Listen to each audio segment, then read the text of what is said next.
Well, I mean, I'm not going to call them dead because they haven't gone home yet. And theoretically, I think this series, one thing we have seen in this series is that Embiid would be feasting. And if Embiid can come back miraculously for Game 3, then they're not dead. But they're in rough shape, like my beloved Dallas Mavericks are. They're not ready to call time of death, but they're calling in the priest and the family members. Not looking great.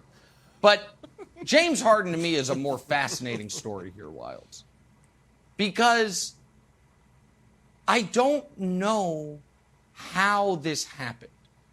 So people are like, oh, too much partying, too much miles, too much wear and tear. But when? So let's just go back to moments over the last 2 seasons. His first 3 games of last year with Houston, he averaged 37 and 11. His final 3 games, healthy with Brooklyn in the playoffs. So we're talking about June, 11 months ago, post the initial hamstring injury. He was 33, 7, and 13. That was 11 months ago. And now, I think I was at the last game he scored 30. It was a Nets game against the Lakers when he had 33, 12, and 11. That was in January. And when you watch him, Wilds, one of the things that made him great was that he could, it's kind of nuanced, but he could jump off either leg. You didn't know, it's why he's the greatest Euro stepper ever, because he could jump off either leg. He can't do that anymore. So I don't know if it's just the injury. I don't know if it's that the injury combined with not taking care of his body. I don't know that maybe it's Occam's razor. It's, hey, guys, it's the playoffs, so James Harden's not supposed to be great. I don't know what it is. But one of the greatest scorers ever, which he was.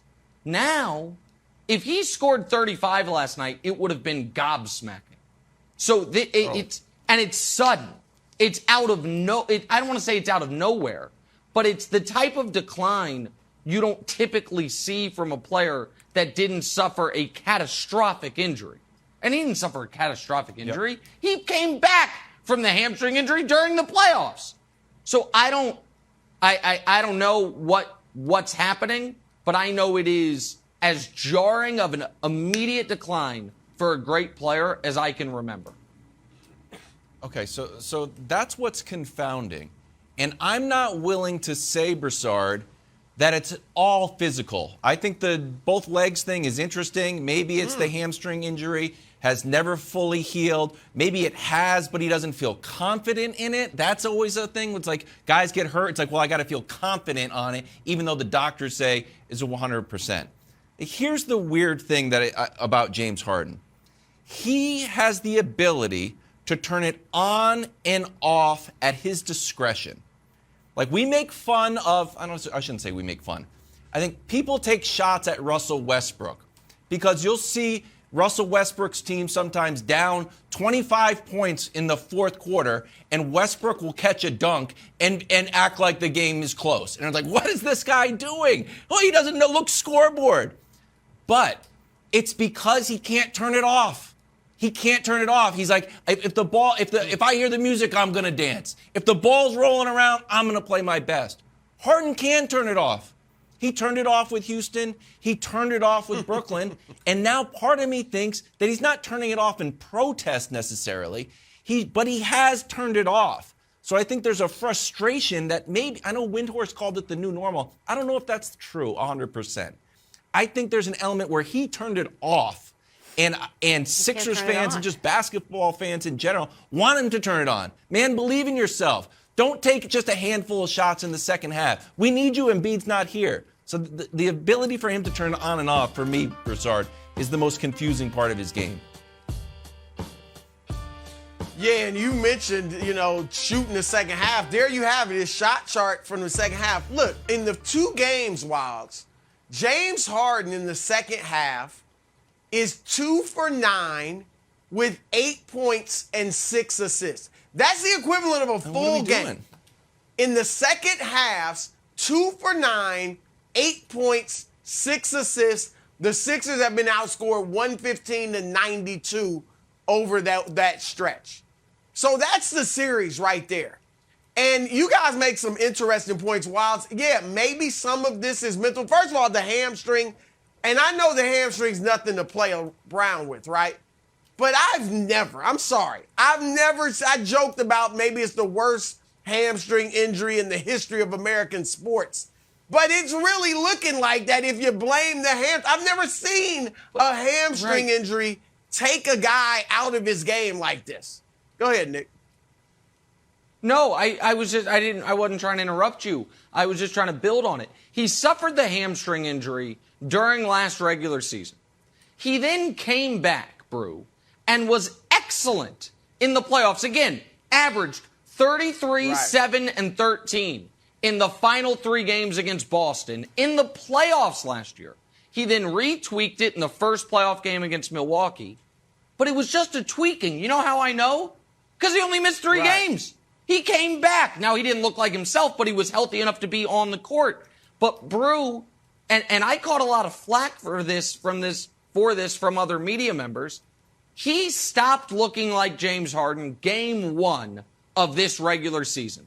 And you and I talked about it. Like, wait, is it the new rules? Wild's like maybe it was the new ball. Yeah. Game 1 of the regular season on this show, we talked about how he wasn't taking 2-pointers anymore. Remember? He wasn't getting in line, wasn't taking 2s. He was still passing and he was still shooting 3s, but that was it. This whole year has been baffling. And maybe the Mirage, Brew, was the first 3 games with Philly. When he's running the stairs, averaging 27 and 12 again, looking amazing. And that the rest of the season, a year ago. He's kind of been the same guy. That feels like 5 years ago. What's interesting is that you would think that Harden had the game to play well even as he ages. He's skilled. He's as skilled as it gets. His handle is great. He's a smart player, high basketball IQ. He can pass. He can shoot. His game should not be predicated on, I've got that burst to beat my man off the dribble. And so that's odd. I told you guys, he's already played more games than Magic, Bird, and Allen Iverson did in the regular season in their careers. So if indeed, Nick, he's declining, it's natural. I mean, everybody's not going to be LeBron James or John Stockton and have this incredibly long prime or career. It was a quick drop-off. It was quick, but look, bottom line is this. Harden made 3 major mistakes recently. In October, when the Nets offered him a 3-year, $161 million contract extension, he rejected it. We'll see, but that looks like that could have been a mistake. We'll see if Philly or anybody else makes him a big offer.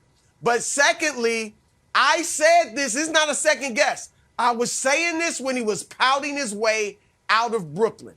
You need to stay. Because in Brooklyn, you're the 3rd scoring option. You might still be, he may have been the 2nd best player to Durant, but he was the 3rd offensive option.